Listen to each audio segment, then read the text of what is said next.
El tema del día de hoy es solubilidad. Dentro de lo que es la solubilidad entran dos conceptos fundamentales de las mezclas. Uno es la palabra soluble y otro insoluble. Para nosotros poder determinar la solubilidad de una sustancia o puede ser una solución, ¿sí? Vamos a tener que ver estos dos conceptos, soluble e insoluble. Ahora, ustedes se preguntarán, ¿qué significa soluble?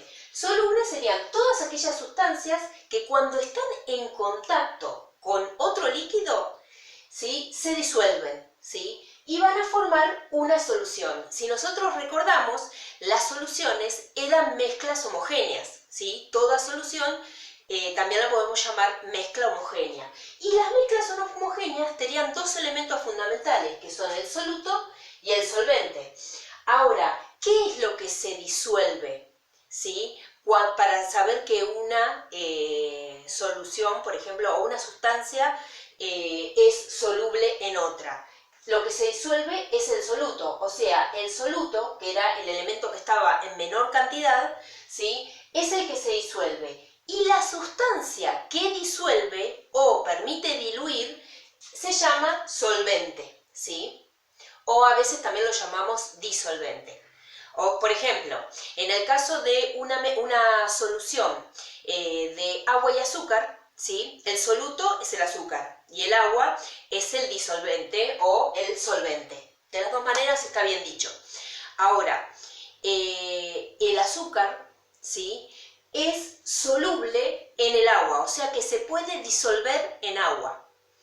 Ahora, cuando yo hablo de algo insoluble, sería lo que comúnmente llamamos no soluble, o sea que no se puede disolver.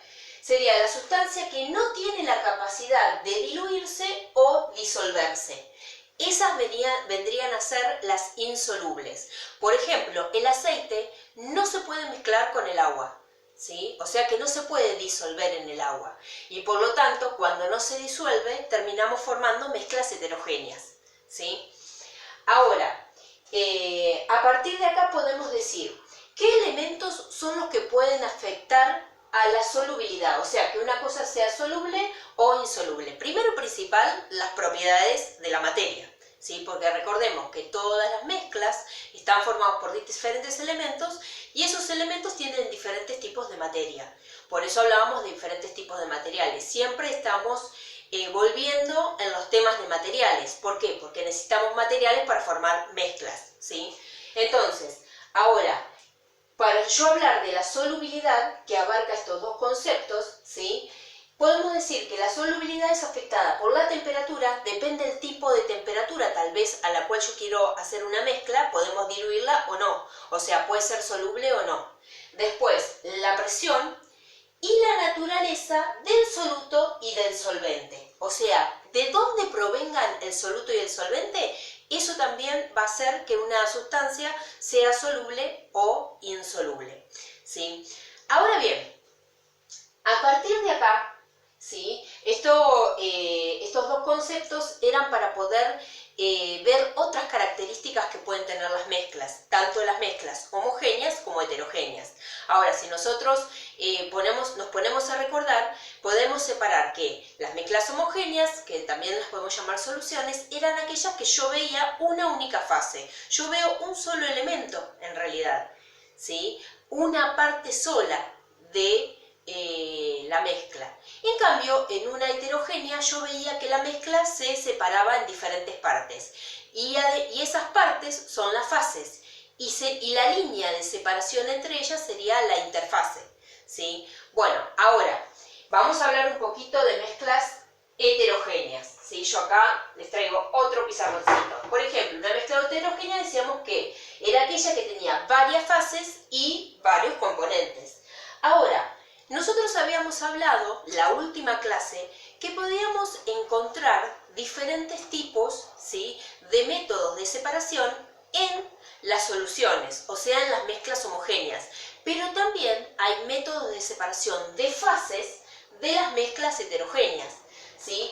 Estas son técnicas para separar las fases, o sea, si yo tengo una mezcla de aceite, agua y por ejemplo piedras, yo ahí tendría 3 fases, la del aceite, la del agua y la de las piedras, ¿sí? Ahora, ¿cómo hago yo para poder separar esas fases? ¿Se acuerdan cómo hacíamos en las mezclas homogéneas, por ejemplo en la destilación, que queríamos separar? Bueno, lo mismo, lo único que en mezclas heterogéneas. Ahora, yo acá les anoté, y con esto finalizaríamos hasta acá este tema, para poder verlo en la próxima clase, todos los métodos de separación de las mezclas heterogéneas, o sea, los métodos de separación de las fases de las mezclas homogéneas.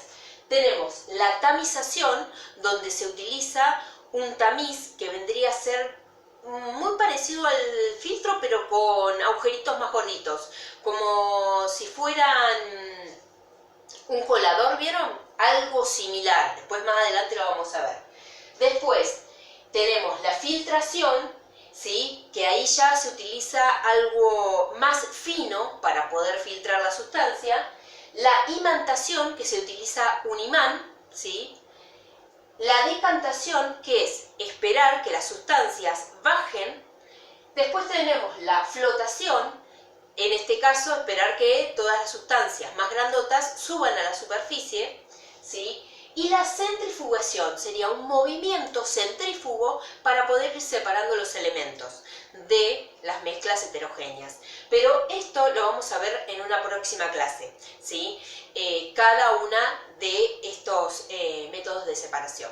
Bien, cerramos la clase del día de hoy. Soy la profesora Correa Natalia y esto es Aprendemos desde casa. Cuídense.